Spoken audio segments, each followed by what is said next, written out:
In some areas, certainly this is true in Turkey, but I would have to say it's also true in the Western Hemisphere and here in this country.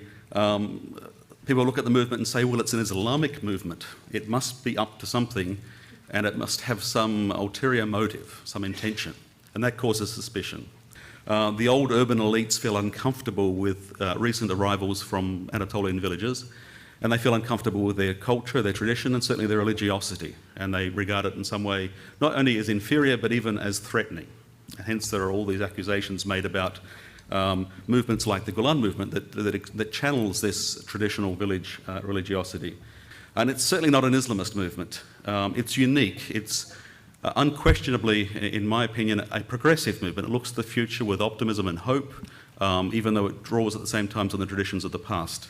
But we still struggle for terms and for language to explain how it works.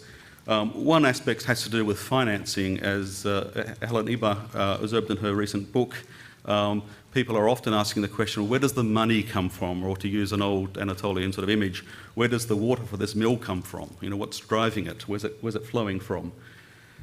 We look at the schools, and the schools are the most obvious aspect of the movement, and the schools are, well, they appear to be philanthropic, but they also charge fees. Some of them have quite high fees, and some of them are quite fancy. We look at the educational activities, and this is the key contribution of the movement, and struggle to try and know how to define them. We look at Fethullah Gülen himself, and it's difficult to know what to make of him. I would suggest the thing we need to understand is that he's not claiming to be a theological innovator. He's certainly a significant intellectual, but he's not making a claim of new ideas. What he is doing, though, and he's very modest, so he doesn't make this claim, but what he is doing is he's found a way of providing concrete pathways to activism for ordinary people.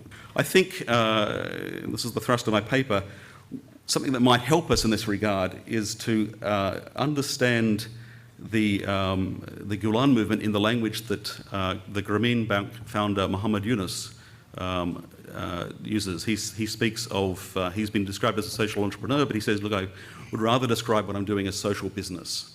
And I think that this social business model maps over very neatly into describing particularly the Gülen-inspired schools, but many of the other activities as well.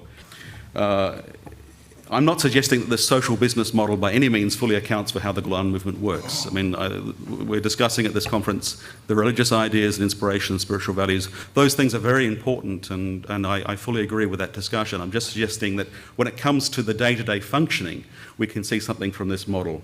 I think beyond the financial models, there's other things that Fethullah Gülen and Muhammad Yunus have in common. And I don't want to press this too far, but it seems to me, although they're very different people in very different spheres, they have some similar convictions about human society and human nature. And one of them is they both have a very strong sense of hope. Hope has gone temporarily out of fashion in America, but let's hope it comes back quickly.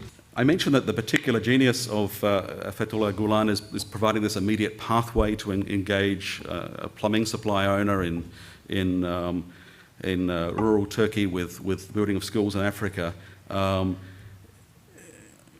I think that a part of the way that's worked out is this model, which I suggest could be described in terms of social business. Muhammad Yunus and Fethullah Gülen have very different languages. I mean, they come from different spheres.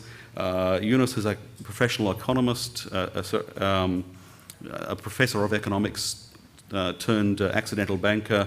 Fethullah Gülen is a preacher and theologian sort of who's come into the business of inspiring social movements.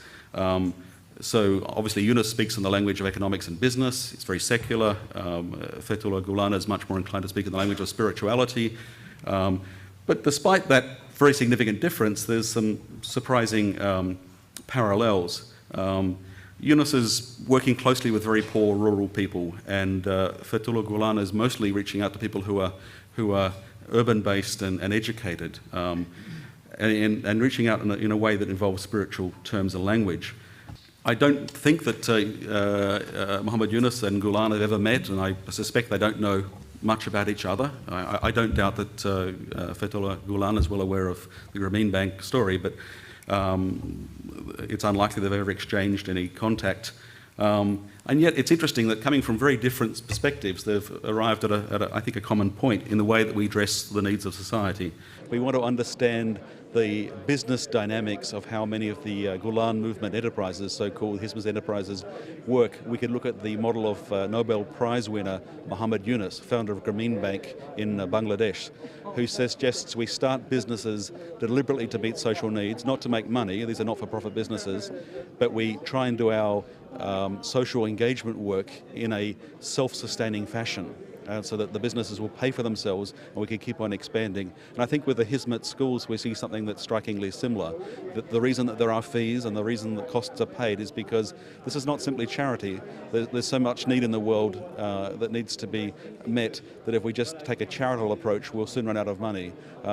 It strikes me as a particular stroke of genius to recognise that if we set out deliberately to meet social need but find a way of making it self-financing, we can do so much more good. And so I'm suggesting we might look at that model as a way of explaining what the Hizmet does.